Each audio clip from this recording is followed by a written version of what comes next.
네, 오늘은 나는 예수 스타일이라는 제목으로 하나님 말씀 증거하도록 하겠습니다. 우리 지난주 이제 화요일에 이제 일본 단기 선교팀 준비 모임을 하면서 특별한 분을 초청해서 모임을 가졌는데 우리 이제 장성경 선생님 소개로 일본인을 만났어요. 일본인 여자 청년이 우리 교회를 방문했습니다. 시올이라는 여자분이고요. 일본인인데 지금 이제 대학을 미국으로 가서 이제 미국 플로리다 주에 있는 펜사콜라라는 대학을 다니고 있어요. 기독교 대학을 다니고 있어요. 그래서 뭐 여러 가지 우리 아이들에게 좋은 이야기도 많이 해주고 뭐 여러 가지 많은 귀한 것들 같이 배우고 또 책사도 함께하고 그런 시간들을 가졌는데 뭐 사실 외국인이다 보니까 이제 이런저런 이야기 하다가 목사님이 뭘 이야기해야 될지 잘 모르겠는 거야. 그래서 어떤 이야기를 했냐면 한때 한창 유명했던 싸이의 강남 스타일을 물어봤어요. 싸이의 강남 스타일에 대해서 혹시 아냐?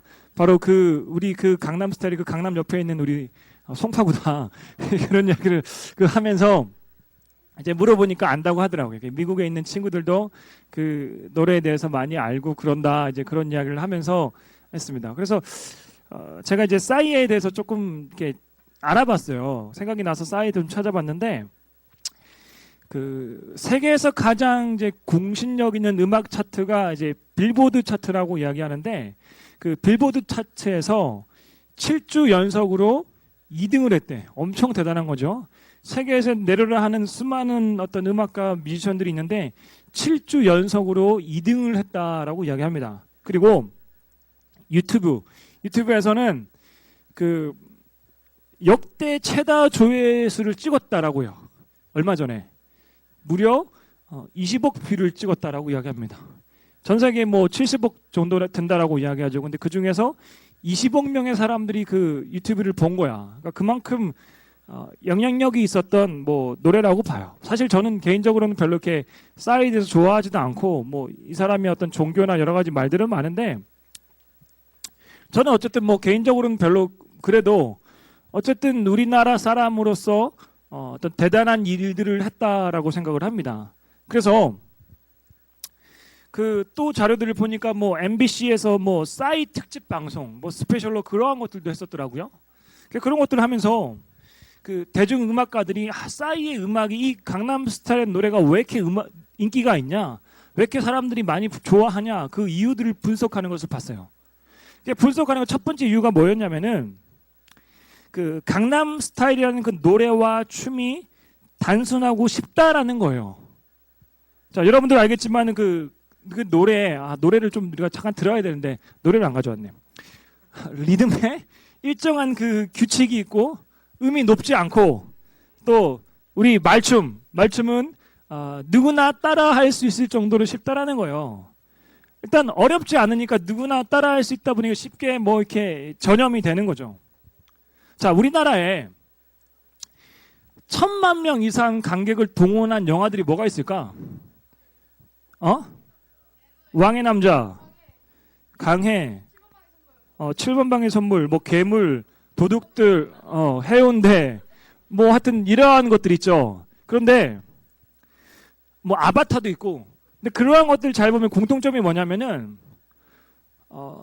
19금이 하나도 없어. 다 뭐 이렇게 15세 이상이나 하여튼 누구나 좀 뭐라고? 누구나 좀 편하게 볼 수 있는 그러한 소재의 영화예요. 그러니까 남녀노소 가리지 않고 누구나 쉽게 볼 수 있는 영화가 1,000만 이상 관객들을 동원했어요. 그러니까 특별한 어떤 마니아층이 있어가지고 누군가만 해당되고 누군가만 볼 수 있는 뭐 19금이나 이런 영화로는 1,000만 이상을 넘는 게 사실 불가능하죠. 자, 이런 관점에서 보았을 때 이 싸이의 강남 스타일도 특별한 어떤 누군가만 좋아하는 매니아층이 아니라 남녀노소 나이와 상관없이 즐길 수 있었다라는 노래에 있어서 영향력을 줄 수 있는 노래가 되었다라는 거예요. 자, 두 번째 이유가 뭐냐면은 이 강남 스타일의 노래가 싸이의 우스꽝스러운 캐릭터가 잘 맞다라는 거예요. 한번 생각해 보세요. 싸이 같이 어떤 재밌고 어떤 우스꽝스러운 그런 사람이 강남 스타일을 노래하니까 인기가 있었지. 진짜 뭐 강남에 살 것 같은 뭐 잘생기고 세련된 어떤 그런 뭐 사람이 그런 목사님 같은 뭐 그런 사람이 만약에 노래를 했다 치면은 별로 이렇게 재미가 없을 거야. 인기가 없을 거야. 보면서 아이, 아니 뭘 더 재밌을 것 같다 그래. 자, 그냥 보면서 꼴값을 하네 이러면서 별로 재미가 없었을지도 몰라요. 그런데 싸이 같은 사람이 그 노래를 부르니까 더 인기가 있고 재미가 있었다라는 겁니다. 저는 이걸 좀 보면서 복음 PPT를 좀 보여주세요. 복음하고 연관지어서 우리가 생각해 봤습니다. 자, 복음이 뭐죠? 복음? 우리 하나님 말씀인데 그 안에 뭐 몇 가지를 해서 이제 복음이다 쉽게 이야기하는데, 자, 우리 제자 훈련을 우리 우수한 성적으로 수료한 우리 은지, 자 복음이 뭐예요? 복음? 그게 하나님 말씀인데, 하나님 말씀 안에서 우리가 이제 특별히 복음이다라고 이야기하는 부분이 있잖아. 자, 두 번째 우수한 성적으로 졸업했던 우리, 자, 예원이. 자, 복음이 뭘까? 복음을 뭐라고 말할 수 있을까?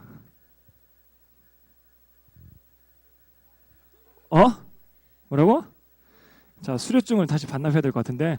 자, 우리 제자훈련을 세 번째 우수한 성적으로 졸업했던, 잠깐만, 우리 재영이부터 데려갈 거야. 자, 재영아. 복음이 뭐야, 복음이?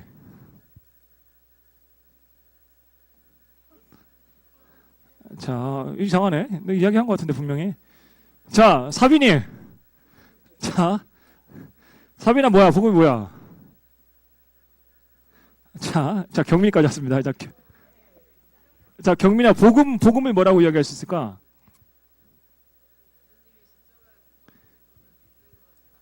그래, 거의 비슷하게 왔어요. 예. 하여튼, 복음, 예수님에 대한 스토리인데, 그 안에서 예수님께서 우리를 위하여 십자가에 못 박혀 돌아가시고, 그 믿음으로 말미암아 구원을 얻을 수 있는 그러한 이야기들, 우리가 복음이다라고 이야기해요. 사형리에 대해서 설명해줬잖아요. 이러한 복음인데, 자, 이 복음이라는 게 싸이의 그 강남 스타일하고 비교해 봤을 때 쉬워요, 어려워요? 쉬울까, 어려울까? 어려워요. 글쎄요. 근데 뭐 어려울 수도 있겠지만 복음 어렵지 않습니다.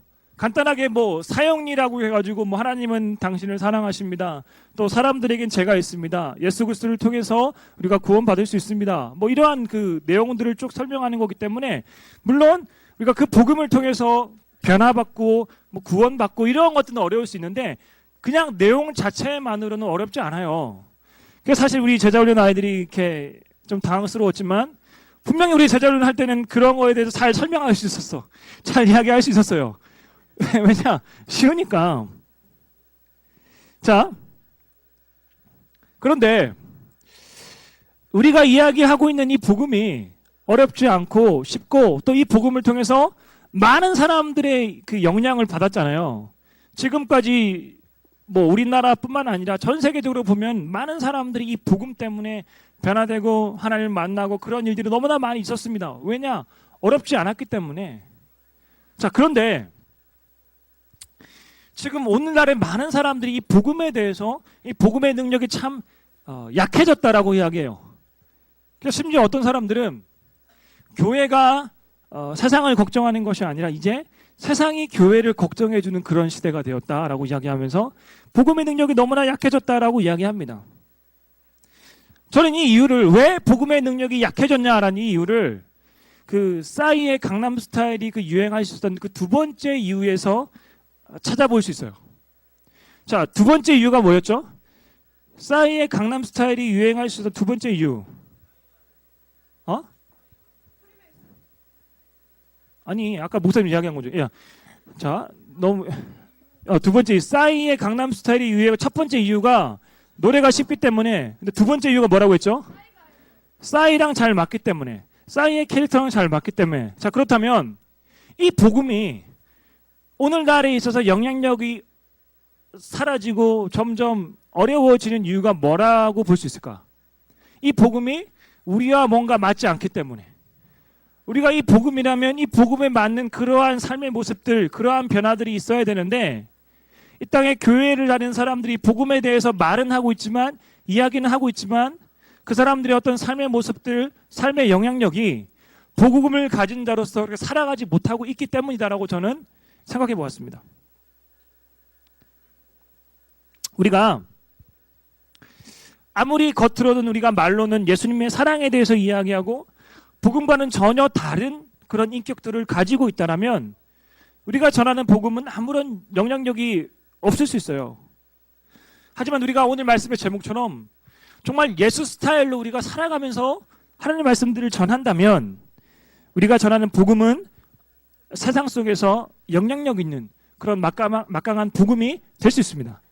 자, 오늘 말씀의 배경은 그 갈라디아 교회에 있었던 율법과 믿음의 여러 가지 분쟁 안에서 사도 바울이 이야기를 하고 있는 말씀이에요. 그때 어떤 이야기가 있었냐면은 할례 문제가 있었어요. 할례 문제. 그 당시에 유대인들은 당연히 하나님을 믿는 사람이라면 하나님을 따르는 사람이면 할례를 받아야 된다고 생각했는데 이 복음이 이제 유대인에서 이방인으로 넘어왔죠. 이방인들에게도 복음이 증거되어지기 시작하는데 이방인들은 유대인들과 달라. 날 때 난지 8일 만에 할례를 받아야 되는데 할례를 받지 않았고 그들은 전혀 율법에 대해서 모르는 사람들이 많았던 거예요. 그래서 이 유대인들이 보기에 유대인 기독교인들이 보기에 아니 저기 이방인들은 왜 하나님의 말씀을 믿는다라고 하면서도 할례 받지도 않았고 율법을 지키지도 않는데 어떻게 구원받을 수 있냐? 그들은 결코 우리 교회의 구성원으로 받아들일 수 없다. 그런 거에 대한 논쟁들, 그런 거에 대한 이야기들 너무나 많았던 그 갈라디아 교회였어요.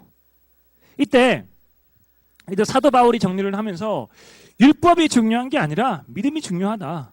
겉으로 보여지는 그 사람의 어떤 모습보다 그 사람이 과연 얼마만큼 하나님을 사랑하고 하나님을 진실로 따르느냐 그러한 것들이 더 중요합니다라고 그러한 요지의 편지를 그 갈라디아 교회에 보낸 겁니다. 자, 그런데 우리가 알아야 될 중요한 게 있는데 여러분들이 율법이 아니라 믿음을 통해서 구원받는다라고 이야기하는데 그냥 가만히 있는 것이 아니라 눈으로 보이지 않는다라고 해서 믿음은 가만히 있는 것이 아니라 그 사람의 삶의 모습들을 통해서 변화되고 바뀌어지는 것들이 나와야 된다라는 거예요. 자, 우리 중학교 1학년에 우리 주윤이 주윤이랑 윤서가 있는데 윤서가 주윤이를 좋아해요. 윤서가 주윤이를 좋아해. 물론 친구로서. 근데 윤서가 주윤이를 좋아하는데 그냥 윤서가 주윤이 볼 때 그냥 교회에서 쌩 까는 거야. 쌩 까고 학교에서 봐도 학교 다르죠. 예, 다른데 학교 다른데 자, 만약에 이제 윤서가 신천중학교에서 정신전형으로 전학을 갔다. 같은 학교가 됐어. 자, 근데 서로 막 인사도 안 하고 아는 척도 안 하고 이렇게 맛있는 거 있으면 나눠 먹지도 않고 막 그렇게 해. 자, 그러면 윤서가 주윤이를 좋아한다라고 볼 수 있을까? 볼 수 없을까? 없어요. 아무리 그 마음 가운데 내가 얼마나 주윤을 100% 생각하고 있는데 윤서를 100% 생각 아무리 혼자만 생각해도 이 사람의 겉으로 보았을 때 뭔가 나타나지 않으면 표현되지 않으면 없는 거야. 마찬가지로 우리 교회에서 우리가 물론 율법에 따르는 그런 하나님이 아닙니다. 우리가 믿음으로 구원받는다라고 이야기하지만 우리 안에 정말 믿음이 있다라면 적어도 어떤 기본적인 그러한 부분들이 겉으로 나타나고 드러나야 한다라는 거예요. 자, 오늘 14절 말씀이 제일 중요한 말씀인데 우리 한번 읽어보겠습니다. 14절 말씀 띄워주세요. 같이 읽어보겠습니다. 시작. 그러나 내게는 우리 주 예수 그리스도의 십자가 외에 결코 자랑할 것이 없으니 그리스도로 말미암아 세상이 나를 대하여 십자가에 못 박히고 내가 또한 세상을 대하여 그러하니라. 자, 우리 표준 세번역으로 다시 한번 읽어보겠습니다. 시작. 그런데 내게는 우리 주 예수 그리스도의 십자가 밖에는 자랑할 것이 아무것도 없습니다. 그리스도로 말미암아 내 쪽에서 보면 세상이 죽었고 세상 쪽에서 보면 내가 죽었습니다. 오늘 말씀 가운데 하나님을 믿는 사람들과 세상에 있는 사람들과 구분지어서 이야기, 세상과 그리스도를 구분지어서 이야기하고 있어요. 내 쪽에서 보면 세상이 죽었고 세상 쪽에서 보면 내가 죽었다라는 거예요. 자, 믿지 않는 사람들과 여러분들 같이 대화하고 같이 있다 보면 상당히 불편하죠. 불편하고 때로는 여러 가지 갈등들, 여러 가지 어려움들이 있을 수가 있습니다. 목사님도 가끔 그 초등학교 동창들을 이제 부산에 내려가나 그런 만날 때가 있어요. 초등학교 동창들을 만날 때가 있는데 그 친구들은 이제 교회 안 다니는 친구들이 많으니까 목사님도 이것저것 물어봐. 뭐 이것저것 물어보면서 이제 너는 뭐 술도 안 마시고 하니까 넌 도대체 뭐 무슨 재미로 세상을 살아가냐? 넌 참 재미없을 거야. 그렇게 다들 이야기를 해요. 너 고민 있으면 어떻게 하냐 막 이야기하고. 그러니까 전혀 다른 거야. 그러니까 그 세상에 있는 사람들이 봤을 때 우린 너무나 재미가 없고 그런 사람처럼 보일 수 있어. 근데 또 우리가 하나님을 믿는 우리의 입장에서 봤을 때 세상에 있는 사람들 보면 안타까워. 또 불쌍하기도 하고 하나님을 알아야 되는데 삶의 비전, 삶의 목표들을 뭔가 변화가 있었는데 그런 마음들을 가지게 돼요. 그러니까 서로 양쪽에서 그런 생각들을 하게 된다는 거예요. 그 지난 금요일에 이제 새벽 예배 드리고 이제 우리 당뇨선교팀 아이들하고 이제 기도회 하고 그 순대국밥을 먹으러 갔어요. 이게 진순대로 순대국밥을 먹으러 갔는데 자, 부럽죠? 네. 어떤 일이 있었냐면 우리 순대국밥을 먹고 있는데 그 맞은편에 앉은 어떤 그 자리에 테이블에 앉았던 한 젊은 남자들 20대 초반 정도로 보였는데 한 6명 정도 되는 사람들이 식사를 하는데 막 엄청 막 욕을 하면서 먹는 거야. 막 민망할 줄. 문장마다 욕이 안 들어가는 게 없어. 계속 욕을 하면서 먹어요. 그래서 정말 저는 많이 참았어요. 목사님은 정말 우리 중등부 아이들만 없으면은 좀 밥 먹는데 자꾸 소음공이 이렇게 불편하게 하지 말라. 큰 소리 치려고 하다가 우리 아이들 보면서 참았어. 우리 아이들 보는 데서 화를 내면 안 되지. 그래서 참았습니다. 근데 그거 보면서 정말 우리 교회 안에 있는 아이들은 다들 뭐 이렇게 착하고 욕도 할 줄 모르고 다들 그런 아이들이지만은 우리가 조금만 바깥으로 나가면 이런 사람들이 너무나 많이 있구나. 이런 아이들이 너무나 많이 있구나. 그런 생각들을 이렇게 다시 해보게 되었습니다. 바로 우리가 이러한 세상 속에서 오늘 사도 바울의 말씀처럼 세상과 구별된 그러한 삶을 우리가 살아가야 된다는 거예요. 바로 이것이 예수 스타일로 살아가는 삶의 모습들이라는 겁니다. 자, 17절 말씀 우리 PPT 함께 읽겠습니다. 같이 읽겠습니다. 시작. 이후로는 누구든지 나를 괴롭게 하지 말라. 내가 내 몸에 예수의 흔적을 지니고 있노라. 이겁니다. 자, 바울이 어떻게 하니까 내 몸에 예수의 흔적을 지니고 있다라고 이야기해요. 내 몸에 예수의 흔적이 있기 때문에 세상 사람들을 보면 안타까운 마음들이 생기고 내가 세상에 있는 사람들처럼 살려고 하지 않으려는 마음들이 생기고 뭔가 변화를 만들어 가려고 하고 그런 예수 스타일로 살아가게 된다라는 겁니다. 우리가 예수 스타일로 살아가기 위해서 우리가 어떻게 살아가야 하고 어떻게 해야 하는지 우리가 영상 하나를 좀 보고 이야기를 나누려고 하는데요.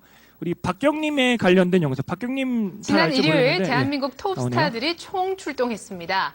시상식도 아니고 버라이어티 쇼도 아닌 바로 박경림 씨의 결혼식 때문이었는데요. 심지어 히딩크 전 감독과 이명박 전 서울시장까지 참석했습니다. 현장 가보시죠. 지난 15일 하객 수만 2천여 명, 축하쇼만 4차례로 대형 버라이어티 쇼를 방불케 한 박경림, 박정훈의 초대형 결혼식이 열렸습니다. 저희 결혼합니다.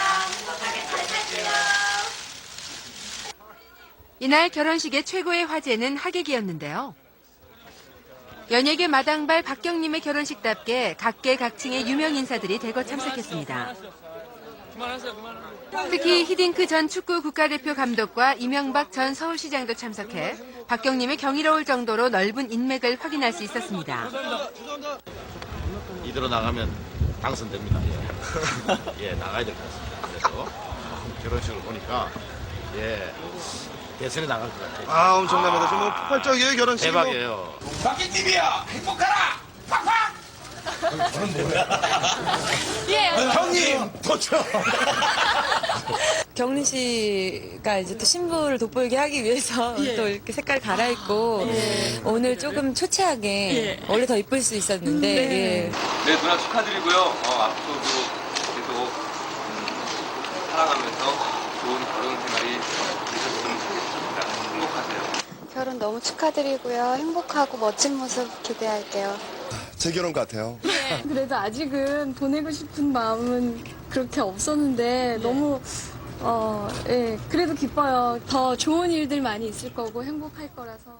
저는 일단 이게 방법이 될 수 있을지 없을지 모르겠지만 인사를 잘해요. 인사요? 예, 저는 굉장히 중요하다고 생각해요. 제 인생에 있어서 저희 부모님이 책에는 안 나오지만 저희 부모님이 저 어릴 때부터 늘 했던 말이에요. 말씀이 돈 안 들고 내 편으로 만들 수 있는 건 인사밖에 없다. 다른 거는 다 시간과 돈이 필요하지만 인사하는 데 있어서 시간과 돈은 전혀 필요가 없다. 이건 자존심과 상관이 없는 문제다. 사람을면 어리던 동갑이던 나이가 많고 무조건 먼저 인사해라라고 늘 교육을 받았어요. 어떻게 인사해요? 저는 그냥 웃으면서 그냥 인사를 하는데요. 인사하는 게 상대 마음의 문을 여는 가장 첫 번째 단계인 것 같아요. 특히 연예인들끼리는 괜히 알력다툼이라 그러죠. 네가 인사를 안 해? 야, 내가 선배인데 인사 안 하고 인사할 때까지 기다리고 이런 게 되게 커요. 근데 그거는 비단 뭐 연예인뿐만이 아니라 회사원들도 그러고 그럴 것 같아요. 제가 회사 생활 안 해봤지만. 근데 인사를 함으로써 상대가 그리고 인사하는데 인사 안 한 사람 없어요. 아무리 막 냉혈인간이고 못돼도 먼저 사람이 웃으면 아유 안녕하세요 그러는데 물론 목내라도 하는 게 사랑이잖아요. 그래서 인사를 저는 굉장히 잘해요. 그게 뭐 원더걸스든 뭐 후배든 아니면 조용필 선배님이든 아유 안녕하세요 인사를 진심으로 하면 일단은 상대도 웃고 시작을 해요. 만남에 있어서. 저는 그게 제일 중요한 것 같고요. 그리고 저 역시도 이렇게 전혀 이게 사람과 사람을 부딪히고 사람과 사람이 관계한다는 거에 대해서 몰랐을 때 상처를 되게 많이 받았어요. 왜냐면 연예계 처음에 데뷔를 해갖고 나는 진심으로 그런 마음에서 이렇게 했는데 이렇게 뒤통수를 맞는 듯한 그런 게 있었어요. 여러 번. 날 이용하는 거 같고 그래갖고 집에서 혼자 울기도 많이 울고 많이 속상해하고 그랬는데 제가 그때 깨달은 게 있어요. 생각을 해보니까 내가 상대한테 뭔가 계속 끊임없이 바라고 있었기 때문에 서운하더라고요. 내가 뭔가 상대한테 내가 이렇게 해줬을 때 상대도 나한테 이렇게 해줘야 된다라고 나름대로 속으로 기분테이크라고 생각했는데 기분 게스트했는데 테이크가 안 되니까 뭐야 나만 손해보는 느낌인데 그러니까 제가 화가 났던 거더라고요. 생각해보니까. 그래서 그때부터 마음을 고쳐먹었죠. 근데 그 상대가 나한테 뭐 해달라고 한 적도 없는데 나 혼자 해줘놓고 바라고 있고 혼자 상처받고 속상해하는 게 모두가 내 몸에서 혼자 생성이 되고 있더라고요. 그래서 그때부터 내가 해주는 거에 있어서 절대 바라지 않는다라는 나름대로 혼자의 철칙을 세웠어요. 마음이 편하더라고요. 그러니까 그게 방법이라면 방법인 것 같아요.